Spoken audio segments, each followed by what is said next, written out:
Saudara-saudara pendengar yang kami kasihi dimanapun Anda berada, Anda kembali bersama kami dalam acara Telaga, Tegur Sapa Gembala Keluarga. Saya Gunawan Santoso dari Lembaga Bina Keluarga Kristen akan berbincang-bincang dengan Bapak Pendeta Dr. Paul Gunadi. Beliau adalah seorang pakar dalam bidang konseling serta dosen di Seminari Alkitab Asia Tenggara, Malang. Perbincangan kami kali ini tentang prioritas hidup. Kami percaya acara ini pasti bermanfaat bagi kita sekalian, dan dari studio kami mengucapkan selamat mengikuti. Memang hidup ini kan berisi dengan berbagai macam peristiwa, niat, dan macam-macam Pak Paul ya. Sehingga mau tidak mau itu kita sebenarnya harus memprioritaskan, walaupun di dalam hati itu kepinginnya ya semua bisa kita jangkau gitu. Tetapi nyatanya kan tidak mungkin seperti itu Pak Paul. Nah, hanya masalahnya bagaimana kita bisa memprioritaskan dan apa sebenarnya yang harus kita prioritaskan lebih dahulu Pak Paul. Betul ya Pak Gunawan, pengamatan tadi itu bahwa memang sebetulnya hidup itu merupakan ya sederet pilihan ya. Jadi bagaimana kita memilih dan apa yang dipilih akan menentukan kehidupan yang kita jalani. Ya sayangnya banyak orang yang menjalani hidup tanpa pemahaman yang benar tentang bagaimana seharusnya memilih. Akhirnya ya tersangkut dalam pilihan-pilihan yang keliru ya.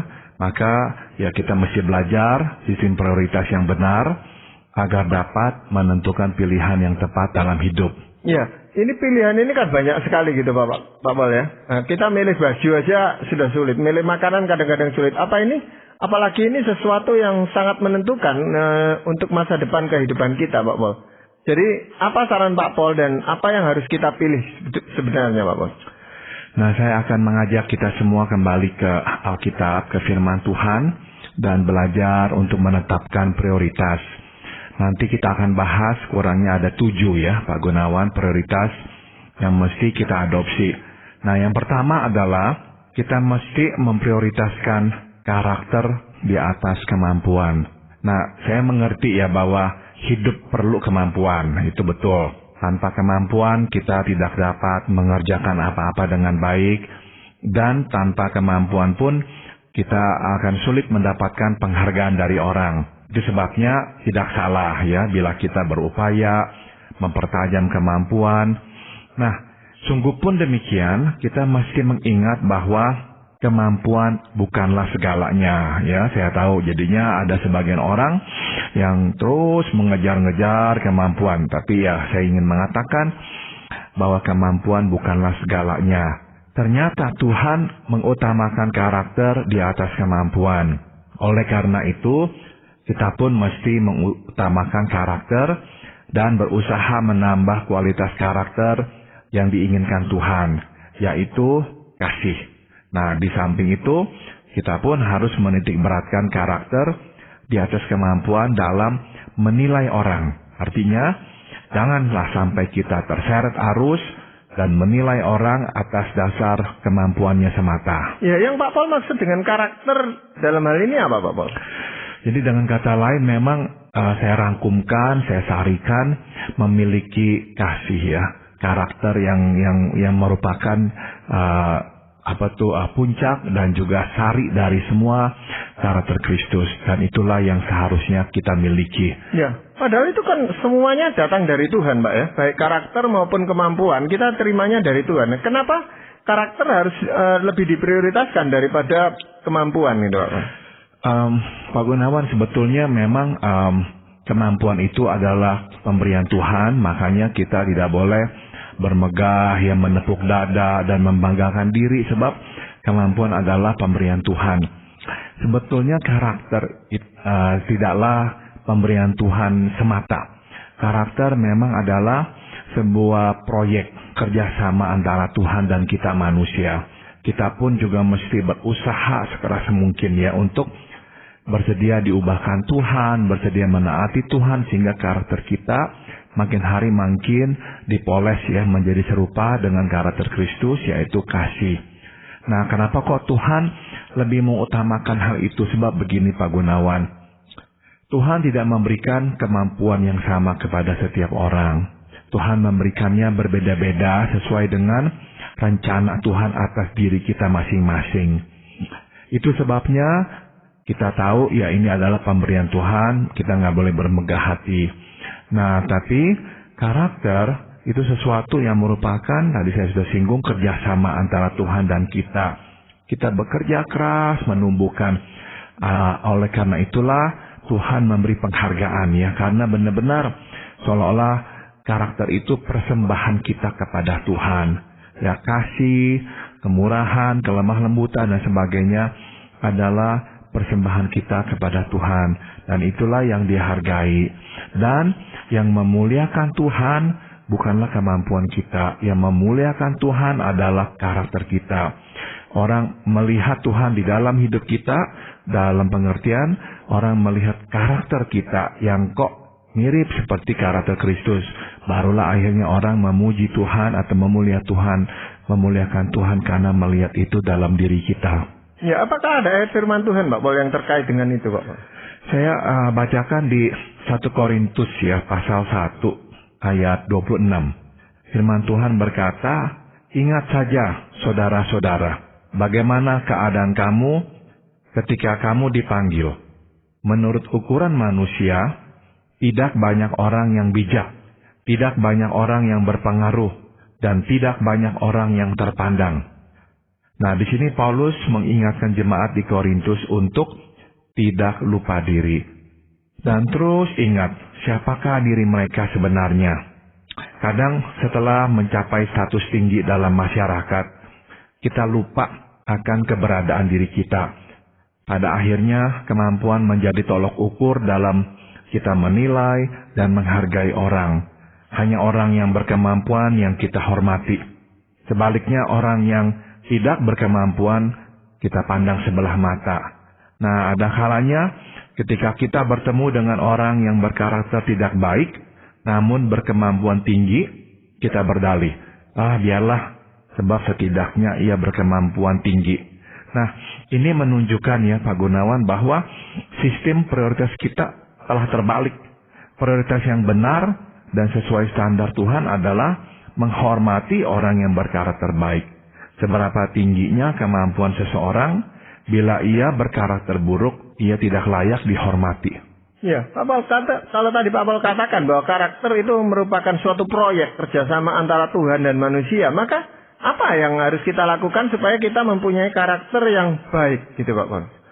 Nomor 1, memang kita mesti sering-sering ya membaca firman sehingga kita tahu apa yang Tuhan tuntut, apa yang Tuhan inginkan dari kita.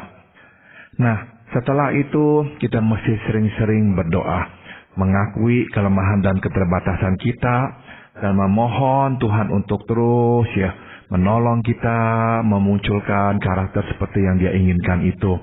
Dan yang ketiga, ini kuncinya, memang satu kata saja ya yang bisa merangkumkan semuanya, yaitu ketaatan. Apa yang Tuhan minta kita lakukan, itu kita kerjakan. Ia meminta kita untuk meminta maaf, kita minta maaf. Ia meminta kita untuk merendahkan diri, kita rendahkan diri. Pokoknya ikuti dan taati sajalah yang Tuhan inginkan. Maka akhirnya karakter itu juga akan terbentuk ya. Nah, dampaknya sangat luas Pak Gunawan kalau kita bisa mengutamakan karakter di atas kemampuan ya. Bukan saja akan mempengaruhi relasi kita dan orang lain, tapi juga relasi kita dengan anggota keluarga kita. Ya, jangan sampai kita dalam keluarga sendiri pun meninggikan kemampuan di atas karakter. Jadi kepada anak misalnya, hargailah usaha anak, menajamkan kemampuan, tetapi pujilah anak atas dasar karakternya. Begitupun terhadap suami dan istri. Jangan sampai kita menitikberatkan kemampuan di atas karakter. Perlakuan kita yang mengutamakan kemampuan di atas karakter niscaya membuatnya merasa seperti objek yang tengah dimanfaatkan. Hanya bernilai kalau masih berguna, ya, kalau bisa membantu kita, masih bisa menghasilkan uang dan sebagainya, kita hargai. Begitu tidak bisa memberikan sumbangsi, kita udah uring-uringan, marah-marah kepadanya. Nah, dengan cara itu kan kita sebetulnya mengkomunikasikan kepada pasangan dan anak-anak kita, kamu hanya berguna Kalau kamu memang masih mempunyai fungsi, kalau tidak ada lagi fungsi dalam hidup saya, engkau tidak ada lagi gunanya dan tidak ada lagi nilainya. Ya, tapi karakter seseorang itu kan bisa berubah-ubah, Pak Pol ya. Jadi pada waktu karakternya masih baik, kita bisa memprioritaskan dia, menghargai dia berdasarkan karakternya. Tapi kemudian pada suatu saat karena suatu sebab karakternya menjadi buruk sekali gitu, Pak Pol. Bagaimana ini kita menghadapi orang seperti ini? Sudah tentu kalau memang adalah orang itu dekat dengan kita atau di anggota keluarga kita masih sering-sering mengingatkan dia bahwa kita melihat ya perubahan-perubahan dalam dirinya, sehingga yang tadinya begitu indah ya, penuh dengan kasih sayang, kok sekarang makin hari makin hilang kasih sayang itu dan digantikan justru dengan kejudesan, kemarahan, ketidakmurahhatian. Nah, semua itu tuh hal-hal yang perlu kita kemukakan ya kepada orang tersebut supaya dia bisa kembali ya diingatkan bahwa iya ya, telah terjadi perubahan besar dalam hidup saya mesti kembali lagi kepada karakter Tuhan yang Tuhan inginkan itu. Iya, hal lain yang perlu diprioritaskan apa, Bapak? Yang kedua adalah kita mesti memprioritaskan keutuhan diri si pelayan atau diri kita di atas kegiatan si pelayan. Ya, coba saya jelaskan. Sebagai anak Tuhan, seringkali kita terlibat dalam pelayanan, baik di gereja maupun di luar gereja. Nah, sudah tentu ini semua baik.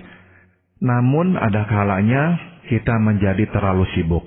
Kita sukar menolak permintaan orang dan terus mengiyakan tugas pelayanan yang diembankan. Pada akhirnya kita melalaikan satu hal yang penting, yaitu menjaga kehidupan yang utuh. Nah, tidak bisa tidak ya Pak Gunawan, kegiatan pelayanan akan menyita waktu dan tenaga. Itu sebabnya kalau tidak berhati-hati, kegiatan pelayanan yang tinggi akan menyita banyak dari kehidupan pribadi maupun keluarga kita. Nah, akhirnya baik kehidupan keluarga ataupun kehidupan pribadi menjadi kacau dan berantakan. Ya, keutuhan diri apa, Pak? Yang Pak Paul maksudkan dengan keutuhan diri di sini apa? Jadi keutuhan diri adalah sebuah diri yang tertata ya, yang tidak berat di sini, ringan di sini, tapi mempunyai keseimbangan.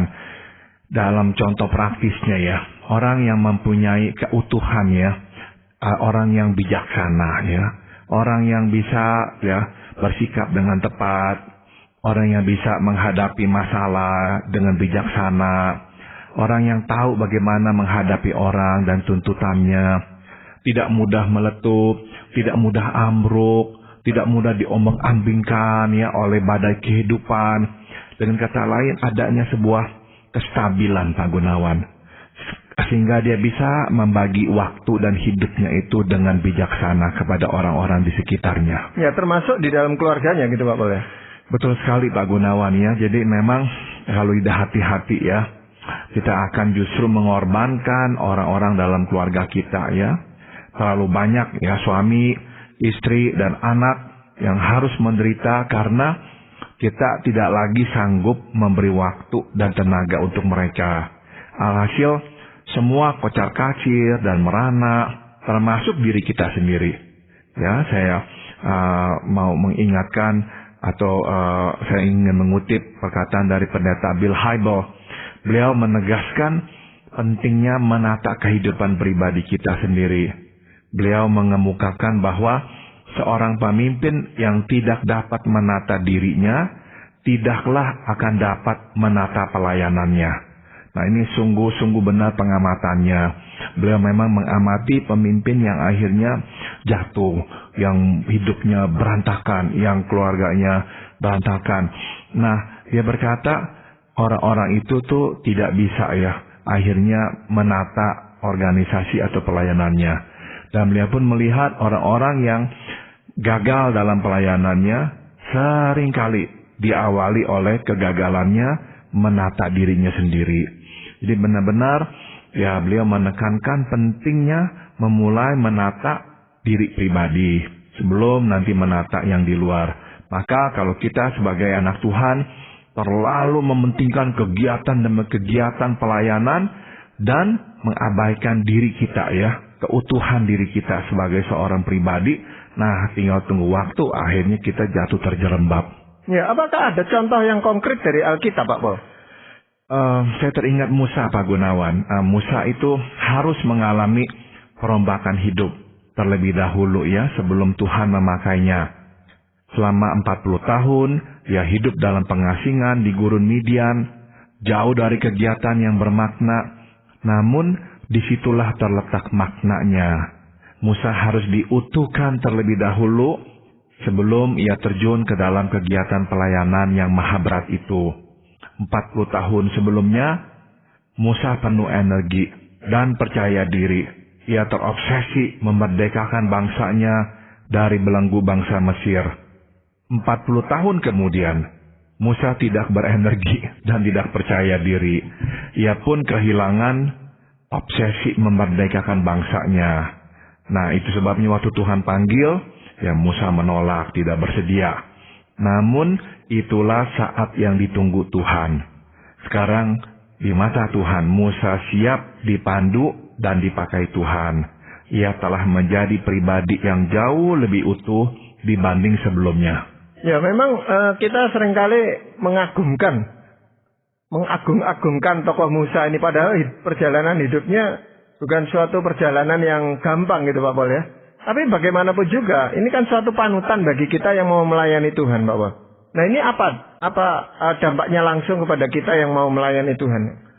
Begini Pak Gunawan ya, sebagai pelayan Tuhan, kita harus senantiasa peka ya, melihat dampak kegiatan pelayanan pada diri dan keluarga kita.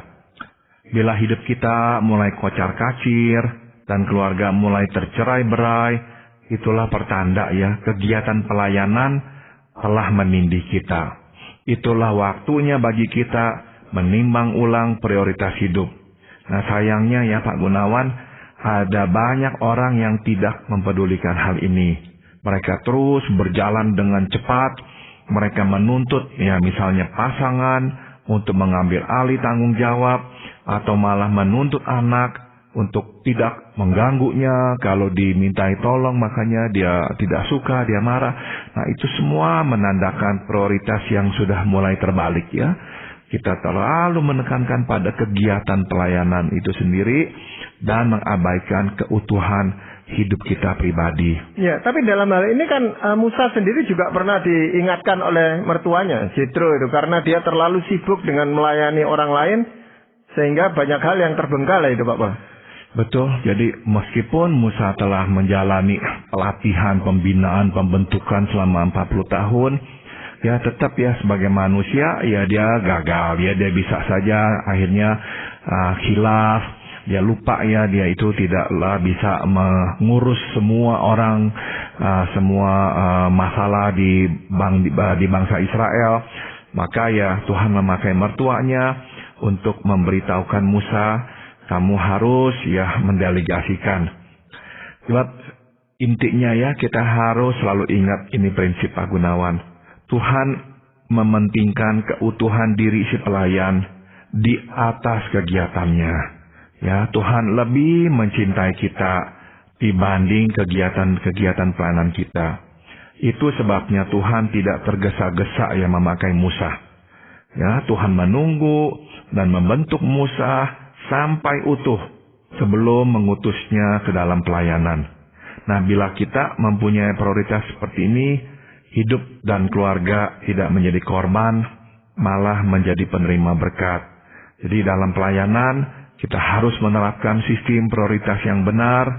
Ya, kadang kita justru menuntut rekan pelayanan untuk berani membayar harga, padahal itu bukanlah harga yang semestinya dibayar.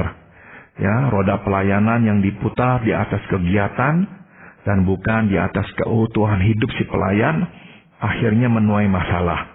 Ya, bukankah terlalu sering kita menyaksikan pelayanan hancur oleh karena masalah pribadi si pelayan, bukan karena kegiatan pelayanan itu sendiri.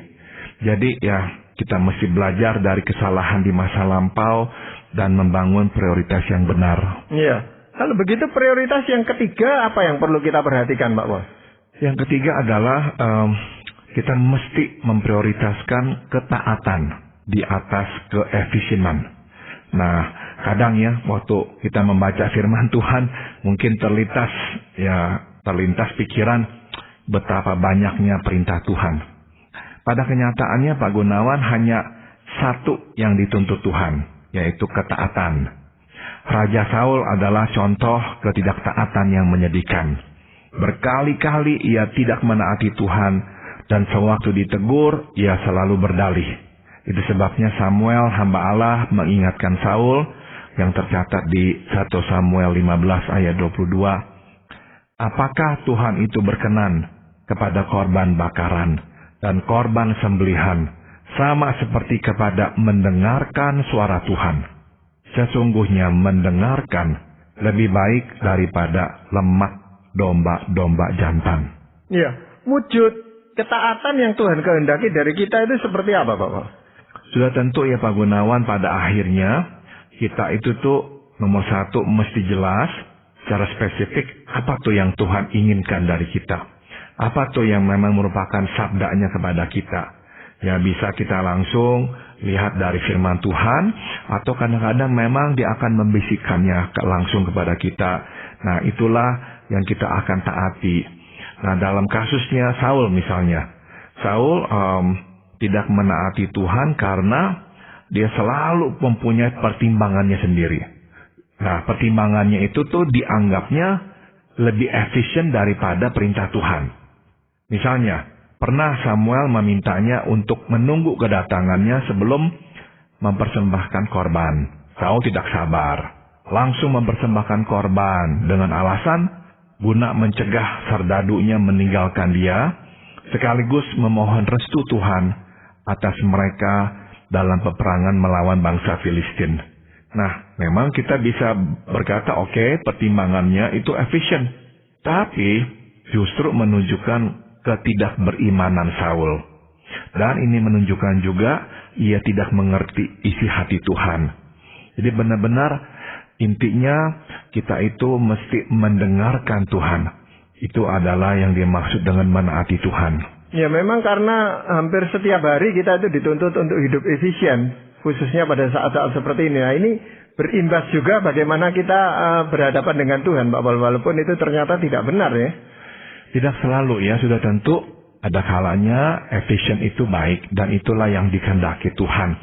Namun tetap ya, kita masih selalu mengedepankan ketaatan ketimbang keefisienan. Nah, saya ada contoh lain Pak Gunawan, yaitu tentang perempuan yang datang ke Tuhan Yesus. Nah, suatu hari Tuhan Yesus sedang berada di rumah seseorang bernama Simon, seorang penderita kusta. Nah, tiba-tiba datang seorang wanita dengan buli-buli berisikan minyak narwastu yang mahal. Ia memecahkan buli-buli itu dan menuangkan minyaknya ke atas kepala Tuhan. Nah, bagi banyak orang termasuk murid Tuhan, tindakan ini merupakan pemborosan uang alias tidak efisien. Namun dengarlah perkataan Tuhan di Markus 14 ayat 6. Biarkanlah dia. Mengapa kamu menyusahkan dia? Ia telah melakukan suatu perbuatan yang baik padaku. Nah, Pak Gunawan, pada dasarnya efisiensi berarti menghasilkan sebanyak-banyaknya dengan modal seirit mungkin. Efisiensi adalah lawan dari pemborosan. Ternyata di mata Tuhan, efisiensi bukanlah segalanya. Ada satu hal lain yang lebih bernilai, yakni ketaatan. Perempuan itu ingin menaati panggilan Tuhan di hatinya, yaitu melakukan sesuatu yang baik buat Tuhan. Baginya tidak ada jalan atau cara lain yang dapat diperbuatnya untuk menunjukkan kasihnya kepada Tuhan selain mempersembahkan minyak narwastu itu. Nah, Tuhan melihat isi hatinya dan menerima perbuatannya. Jadi efisien yang memang dikehendaki Tuhan itu sejalan dengan apa yang Tuhan rencanakan untuk kehidupan kita, Pak Paul ya. Tetapi efisien yang kita rencanakan sendiri, yang kita buat sendiri, itu bisa bertentangan dengan kehendak Tuhan ya. Betul, sebab pada akhirnya kalau efisiensi itu tidak didasari atas pengenalan akan isi hati Tuhan, tidak dilandasi oleh kasih, tidak dilandasi atas keinginan memuliakan Tuhan, efisiensi itu akan menjadi ya hanyalah memaksimalkan tanpa benar-benar mengerti ya untuk apakah kita memaksimalkan. Jadi akhirnya saya perhatikan Pak Gunawan, kita terlalu terpaku pada efisiensi dan menjadikannya ilah baru. Segala sesuatu yang tidak efisien mesti dihilangkan dan dipastikanlah bukan berasal dari Tuhan. Ya ini keliru ya. Ketaatan kepada Tuhan kadang melanggar hukum efisiensi. Misalnya, Musa harus dibenahi Tuhan 40 tahun sebelum dipakainya. Nah, tidak efisien menurut standar kita sebab terlalu lama. Dan bukankah usia 40 jauh lebih baik daripada 80 untuk melayani Tuhan? Namun itulah yang Tuhan lakukan dan Tuhan berhasil. Tuhan Yesus misalnya hanya memilih 12 murid. Tidak efisien. Bagaimana mungkin menyebarkan kabar baik pengampunan Allah hanya lewat 12 manusia? Kenyataannya adalah nama Kristus didengar dan dikenal oleh bermiliaran manusia sekarang. Jadi jika kita memprioritaskan efisiensi dengan kaku, kita pun akan kehilangan tuntunan Tuhan, Pak Gunawan. Ya, langkahnya tidak selalu sama dengan langkah manusia dan melampaui logika kita. Itu sebabnya ketaatan mesti dikedepankan. Dengan cara itulah pekerjaan dan kehendak Tuhan terlaksana. Jadi yang penting di sini adalah mencapai pekerjaan dan kehendak Tuhan itu dengan cara yang Tuhan kehendaki. Karena memang bagi Tuhan soal waktu, soal uang, soal jumlahnya orang itu tidak terlalu bermasalah, Pak Paul. Yang seringkali justru kita permasalahkan ya. Tepat sekali. Justru itulah yang menjadi fokus kita. Tapi ya Tuhan mau berkata, ya taati dulu aku, jangan khawatir dengan yang lain-lainnya, aku akan bereskan yang lain-lainnya. Ya, tadi Pak Paul katakan ada 7 hal yang perlu kita prioritaskan di dalam hidup ini, tapi rupanya kita baru sempat membahasnya 3 saja Pak Paul. Dan tentu saja perbincangan ini kita akan lanjutkan pada kesempatan yang akan datang. Tapi terima kasih sekali untuk hal-hal yang Pak Paul sudah sampaikan kali ini. Dan para pendengar sekalian, terima kasih Anda telah mengikuti perbincangan kami dengan Bapak Pendeta Dr. Paul Gunadi dalam acara Telaga, Tegur Sapa Gembala Keluarga. Kami baru saja berbincang-bincang tentang prioritas hidup bagian yang pertama. Bagi Anda yang berminat untuk mengetahui lebih lanjut mengenai acara ini, silakan menghubungi kami lewat surat. Alamatkan surat Anda ke Lembaga Bina Keluarga Kristen atau LBKK, Jalan Cimanuk 56, Malang. Anda juga dapat menggunakan email dengan alamat telaga@indo.net.id. Kami juga mengundang Anda mengunjungi situs kami di www.telaga.org. Saran-saran, pertanyaan, serta tanggapan Anda sangat kami nantikan. Akhirnya dari studio kami mengucapkan terima kasih atas perhatian Anda dan sampai jumpa pada acara Telaga yang akan datang.